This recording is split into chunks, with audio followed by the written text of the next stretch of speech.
Psalm 10, verse 1. Why, O Lord, do you stand far away? Why do you hide yourself in times of trouble? In arrogance, the wicked hotly pursue the poor. Let them be caught in the schemes that they have devised. For the wicked boasts of the desires of his soul, and one greedy for gain curses and renounces the Lord. In the pride of his face, the wicked does not seek him. All his thoughts are, there is no God. All his ways prosper at all times. Your judgments are on high, out of his sight. As for all his foes, he puffs at them. He says in his heart, I shall not be moved. Throughout all generations, I shall not meet adversity. His mouth is filled with cursing and deceit and oppression. Under his tongue are mischief and iniquity. He sits in ambush in the villages. In hiding places, he murders the innocent. His eyes stealthily watch for the helpless. He lurks in ambush like a lion in his thicket. He lurks that he may seize the poor. He seizes the poor when he draws him into his net. The helpless are crushed, sink down and fall by his might. He says in his heart, God has forgotten. He has hidden his face. He will never see it. Arise, O Lord. O God, lift up your hand. Forget not the afflicted. Why does the wicked renounce God and say in his heart, you will not call to account? But you do see, for you note mischief and vexation, that you may take it into your hands. To you the helpless commits himself. You have been the helper of the fatherless. Break the arm of the wicked and evildoer. Call his wickedness to account until you find none. The Lord is king forever and ever. The nations perish from his land. O Lord, you hear the desire of the afflicted. You will strengthen their heart. You will incline your ear to do justice to the fatherless and the oppressed, so that man, who is of the earth, may strike terror no more. Amen. Take your seats. I want to keep this very much text-oriented, text-focused. I don't want to do what most discussions that say, let's talk about prophecy, do not then follow with a lot of textual analysis and responsible discussion about what prophecy is. I want to make sure that's what we do. I don't want to do a deep dive, and I don't want to overcomplicate this. I don't want to load too much information on you. I want to reset and orient around, it's been a while. Most of this I take for granted with this group, but it has been a while, and partly for reasons of humility. I approach the subject of prophetic literature, apocalyptic literature, with some sense of trepidation in that I think people are quite frequently overconfident in the way they understand it or in how much they actually understand. So I don't like to do that. Look, trust me, there's a good deal I think I have a better grasp on than a lot of people talking about it. But to stand up and just talk as if you know that and you're certain, you're already on slippery footing when it comes to prophetic events and forecasting and predicting things. But given the tumult, given the uprising around us, given the uncertainty and instability of our society currently, and that on the heels of a sort of simmering and building what you might call trajectory of movement, that has a lot of people asking a lot of questions in this regard. What's to come in the future? What exactly are we looking at? How do we make sense of this all? It should do us some good to settle in and say, all right, let's talk about the Bible's approach to these types of things, because it's not irrelevant. I do think the Bible would have a lot to say on these matters, but we have to approach it carefully. We have to approach it responsibly. We have to, I think, approach it with some humility. But above all, we have to approach it contextually, from the text, in context. And then anything that's beyond that, we have to be clear, we're only speculating. We're only taking an educated stab at what we think this might be pointing to. So what I want to do, rather than, I don't want to make this too long, I certainly don't want to make it too complicated. I'd like to just orient us toward not so much what to conclude about prophetic statements, prophetic teachings, or solve the mysteries of apocalyptic literature in the Bible, but rather to take us deeper into how we should think about this type of thing, how to handle it best we're able to, and then just move through that approach in a way that hopefully will end is the wrong word, that will result in us having a deeper discussion about these things, right? And seeing how we can sort these things out in conversation. So let me just dive in. I'm gonna keep us mainly centered in Matthew's gospel. You have also Mark 13, which when we resume our study in Mark, we'll get to pretty shortly. So it will come back up. We'll discuss it there from Mark's perspective. Matthew is a little more detailed, a little more comprehensive. So just for the sake of pulling out the details and moving through this, I'm gonna stick with Matthew's account of what we call the Olivet Discourse, Matthew 24. Let me just move through this a bit at a time, and then I'll discuss and elaborate as we go. I'm going to try to keep us moving at a decent pace. I will take some detours here and there. Not detours. I'll take some rabbit holes down where I think they need to go. Try to pull us back out and keep the pace a little bit moving along. If we can, we'll save discussions and questions and things like that for the tail end of it, and then we'll open that up just for the sake of flow, for the sake of time, brevity, and also trying to get the recording in some coherent, sense. If anyone catches this post facto, it won't take cuts and interruptions to sort it out. So let me pull out just sections at a time here. Matthew 24, and let's start in verse 3. Speaking of Jesus, his disciples have asked him, they pointed out to him the glorious temple and it's the marvelous stones in the building. And then he has predicted, you see this temple, not one stone will be left upon another. There's a day coming when it will all be torn down, literally to the last stone thrown down. And then they're sitting wondering about that statement, and hence we pick up in verse 3. As he sat on the Mount of Olives, the disciples came to him privately, saying, "Tell us, when will these things be? And what will be the sign of your coming and of the end of the age?" And Jesus answered them, "See that no one leads you astray, for many will come in my name, saying, 'I am the Messiah,' and they will lead many astray. And you will hear of wars, rumors of wars. See that you are not alarmed, for this must take place, but the end is not yet." So the disciples have heard the prediction, the temple is going to be destroyed, which is unthinkable after so many years and such a magnificent and impressive rebuilding project to the temple from the days of Zechariah and the paltry little building that they reestablished under Ezra and Zechariah's leadership, Zerubbabel leading the way of rebuilding the temple after the exile from Babylon. It had been greatly expanded. It's one of the marvels of the ancient world at this time. Just a glory to behold. And so they're shocked to hear this would all be undone. So it's a natural question, well, when? we would like to know when this is going to happen. But with good reason, they also assume the destruction, the event, whatever that is, that will destroy the temple will necessarily be connected with the consummation of the age. Will just lead into or be connected with the end of history. Right? You understand, a Jewish mind, first century, you can't conceive of some cataclysmic an event happening to Jerusalem and specifically to God's house, and that not holding some deeper meaning for the end of history as we know it. So that's just what they assume. It's not an unreasonable conclusion to draw or assumption to make. They assume that since Jesus is the one predicting the destruction of the temple, then the fulfillment of that event will be connected to his ascending to the throne in power, which will be the undoing of the nations and the empirical power of the Gentile world, and it will be the inauguration of the age to come, the Messiah's kingdom. That's a pretty natural connection to make if you're sitting in their shoes and listening to what they're listening to.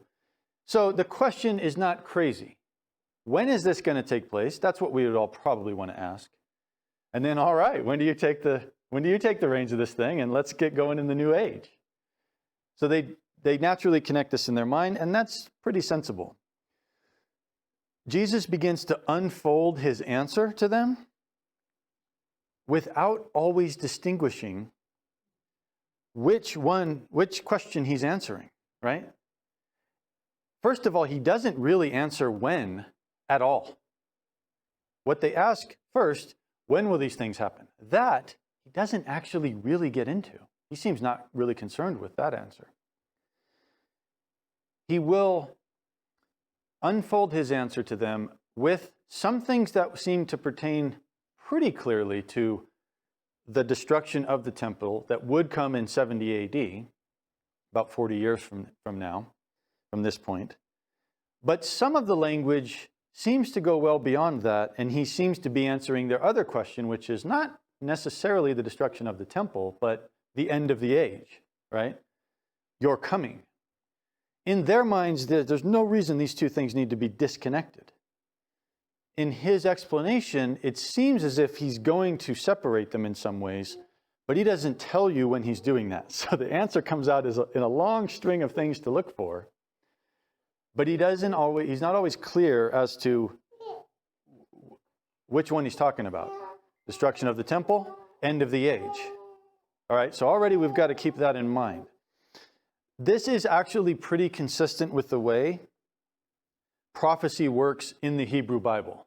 He's not doing something new here by saying, here's my answer, and then leaving all that to be sorted out later in terms of how exactly to parse this out. Historical future, near future, many hundreds or maybe thousands of years future, end of time. He's not clear about all that. And it turns out the prophets of the Hebrew Scriptures do the same thing. They take the same approach. They will just give prophecies. Often, this is almost always a characteristic of apocalyptic literature in the Hebrew Bible. Most of Daniel, large portions of Zechariah, sections of Isaiah, and various other places. When you have apocalyptic, and Jesus will use apocalyptic language here, not exactly what you would call apocalyptic in its entirety, but he does use apocalyptic imagery. So when you're dealing with apocalypse, which the Greek word for apocalypse just means a revealing.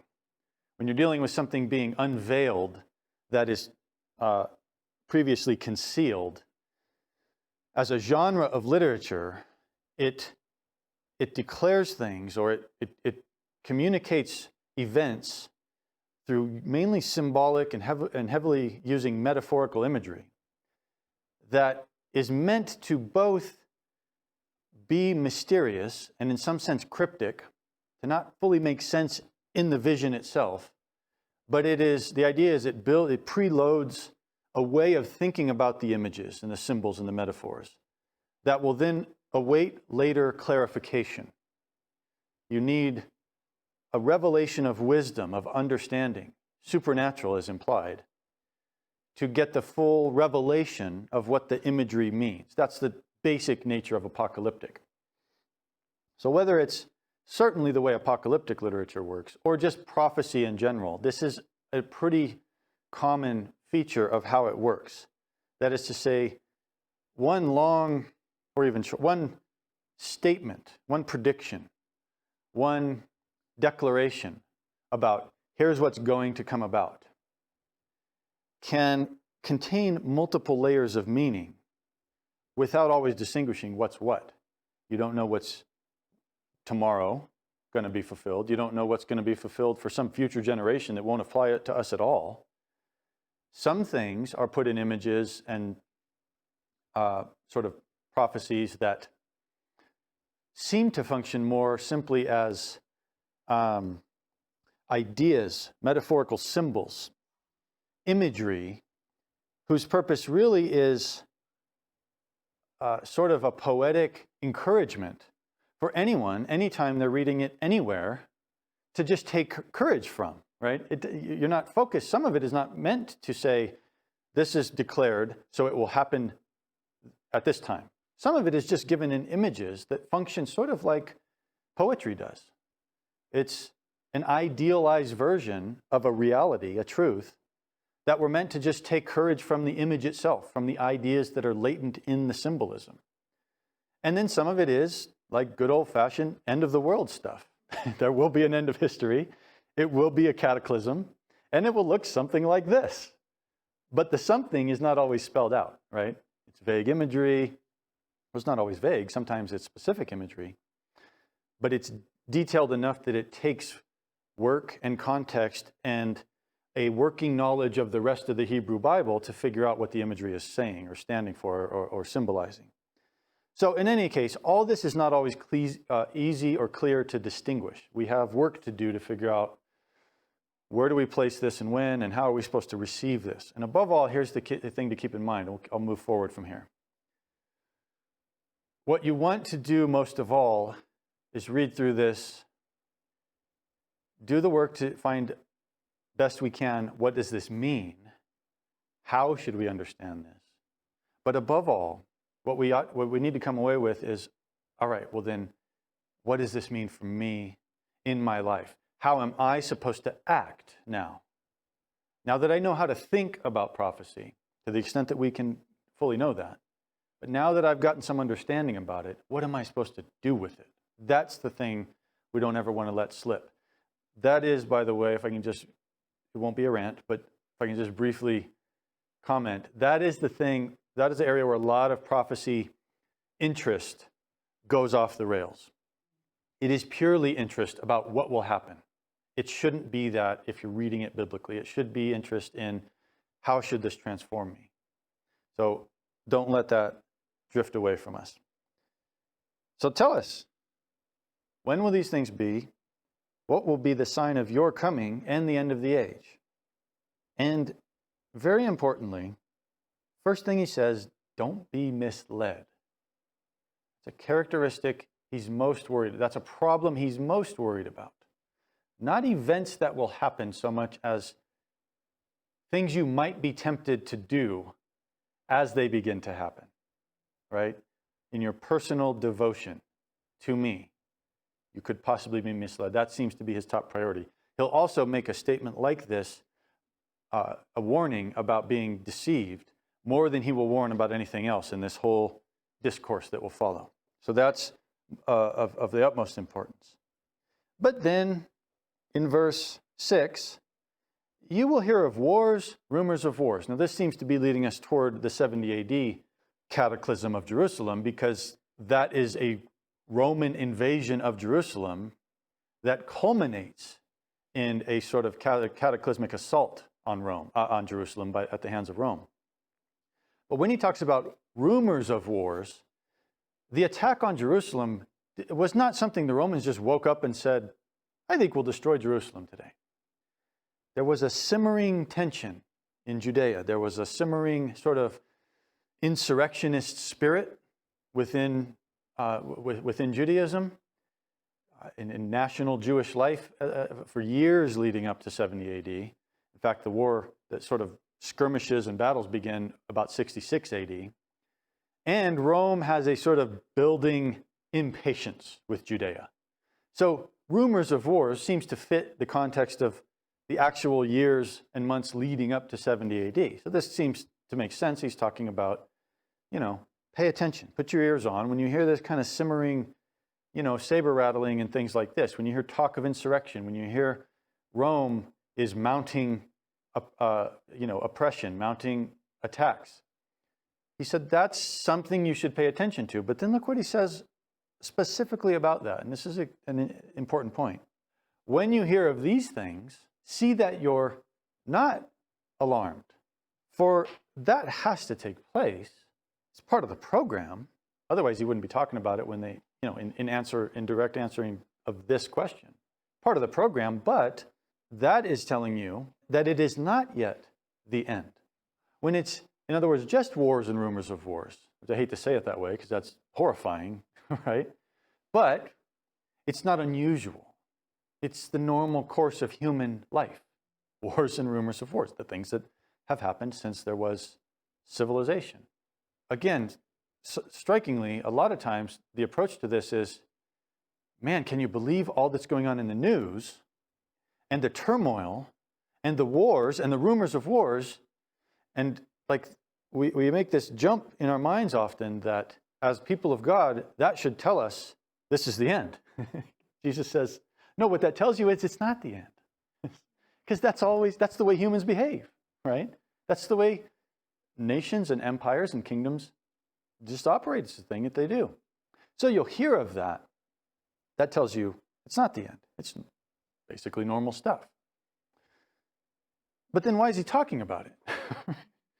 They didn't ask him tell us about normal stuff. They said, what's going to be like when you come, before you come, at the end of the age? So for that, look at verse 7. This will help us a little bit. Nation will rise against nation, kingdom against kingdom, and there will be famines and earthquakes in various places. And all these are going to be the beginning of birth pains. This is a very helpful analogy to keep in mind. It casts a lot of light on the whole subject. The fact that he is talking about stuff that's either endemic in human behavior, it's just normal course of human history, or natural disasters, earthquakes, famines. You could argue famines is not necessarily here a natural disaster, but the result of war. Makes more sense probably, but in any case, it's either human behavior or it's just the course of nature. That makes it normal stuff, but by him declaring that these are birth pains, or the beginning of birth pains, that's a way of saying that they are part of the prophetic unfolding of events. They are part of the prophetic timeline of events. They're incorporated into the plan. Everything is moving toward a prophetic conclusion. But that they're just the beginning of birth pains tells you how to respond to them, which is to say, like pregnancy and child labor, once they begin, you know they're going somewhere, right? You know there's going to be a conclusion of this. But like birth pains, like labor, maternal labor, they come more softly at first, and they increase in intensity. They also increase in frequency. This is a key point to understand, and just if you're trying to get your head around how this is supposed to work. In times of upheaval, where it seems to be a spike in these things.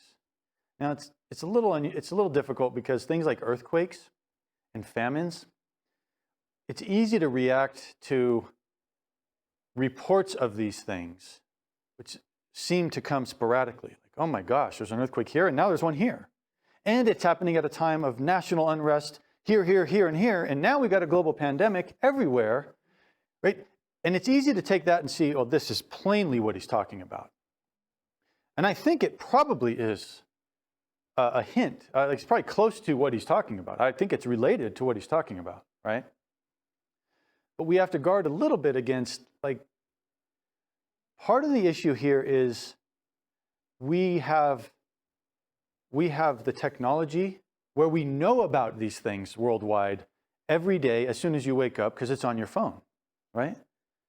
In the ancient world, it would have been only localized stuff that would have mattered. You didn't get news of a natural disaster 500 miles away, certainly not a couple thousand miles away, and certainly not on the other side of the earth. You just didn't know what was going on at the very earliest, like weeks or months later. We have a bit of a problem of just a cacophony of information coming into our heads, which makes it sound like this is plainly more terrible than it's ever been.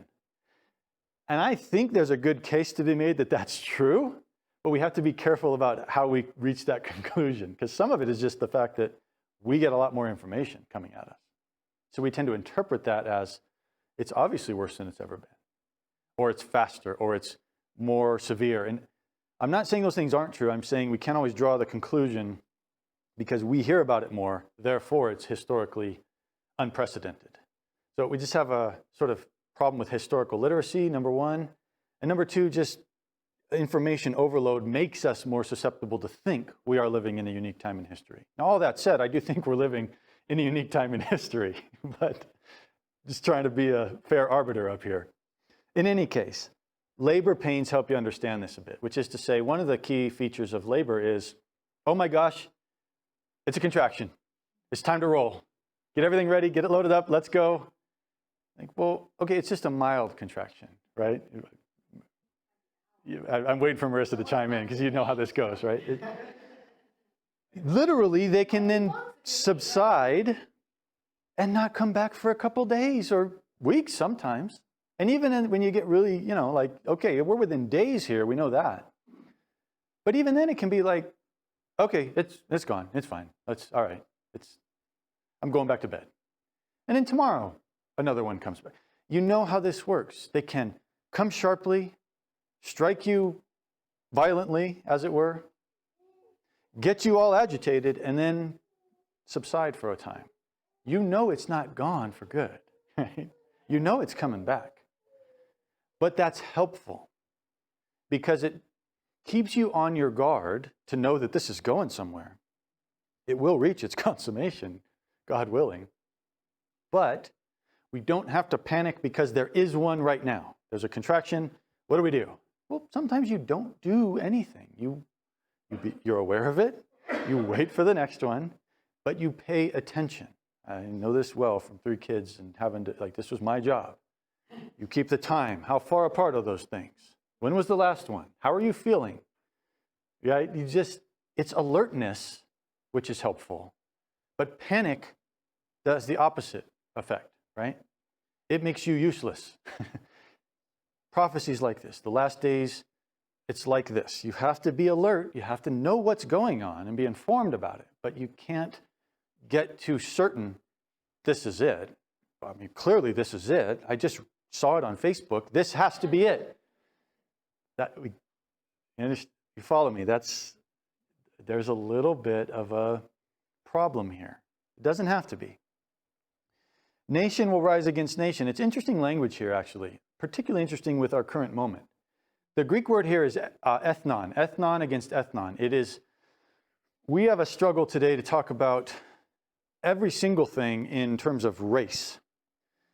Race is a strange construct, sort of socially speaking, in that if you're sorting through the Bible, you don't find that really to be the vocabulary. I'm not saying throw it out, race is irrelevant. I'm saying it's not the biblical language. Ethnos will talk about an ethnic group, which is maybe more accurate, more precise, but it can also be a cultural grouping of people or a territory, right? So ethnon does not necessarily mean this race, this color of people, fighting against this color of people, which is its own problem, for sure.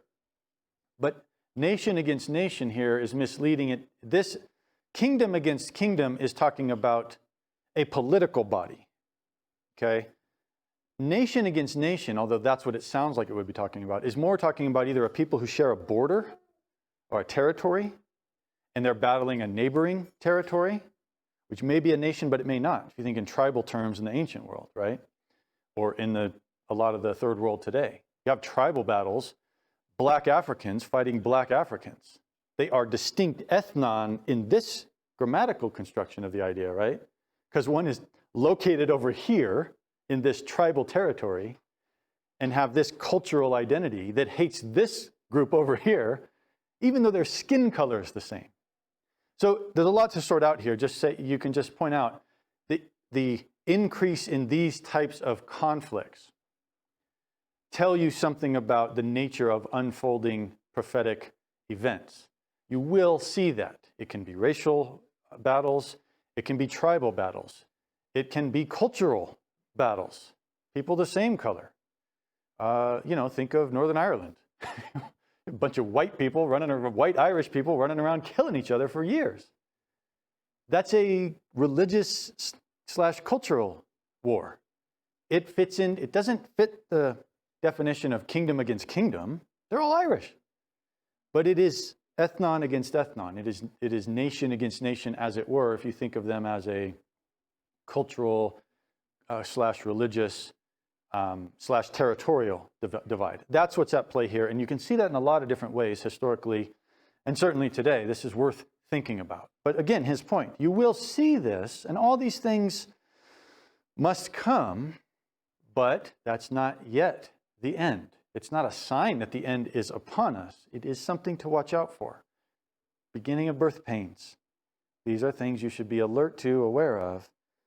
But precisely what we're supposed to make of them, in terms of an end times schema, that still remains unrevealed, right? That's still kind of uncertain, maybe cryptic, and we have to guard against concluding too much about where we are, prophetically. So in all of these things, earthquakes, wars, rumors of wars, nation against nation, etc., they're just too general to pin down to any point in history, because all points in history have this in both natural disasters and human affairs. They just do. Makes it hard. Makes it hard to speak with too much precision here. So is prophecy being fulfilled right now with the sort of racial upheaval and national fissure, national division, and social unrest? In a sense, yes, of course, because all things are moving toward this conclusion, and these would fit the pattern of the birth pains, but in a sense, I'm pretty confident there will come a point where it will subside, die down, peace, or what we might call a relative peace, you might even call a false peace, will sort of settle in. And then that should be the takeaway there should be just wait. Wait for the next one, which I suspect may blow up and be worse. God forbid, can you even think about it?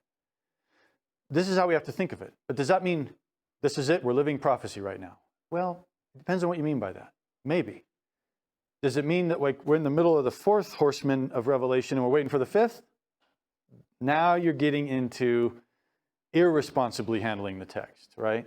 At least if you meet anyone who tells you they're certain this is where we are. And trust me, I get these letters, I see these emails.